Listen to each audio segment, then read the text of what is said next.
Hi guys! Today, I'm on my 39th week and no signs of labor pa tayo. I only have 7 days left para makapagpanganak ako ng VBAC or normal or vaginal birth after cesarean. So, kapag dumating na yung ADD ko ng September 11 tas hindi pa ako nanganak, hindi ako pwedeng i-induce because I am CS before, maapektuhan yung tahi o yung battle scar ko. So, magiging CS ako pag September 11 morning i-admit na ako. So, hopefully, sa 7 days natin, makaya natin na lumabas na si baby or makapag-labor na. And as of now, ang ginagawa ko po ay nag-exercise. Diyos ko, tapos umiinom ako nito ngayon.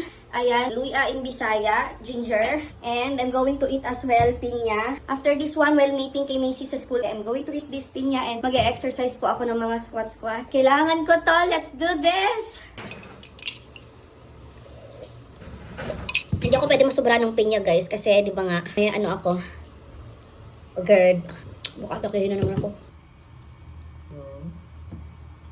Nagko-contract na ako.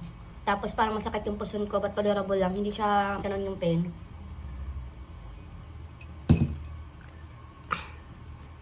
Okay, walking, pababa na daan at paakyat. Parang naglalaro lang kami, guys.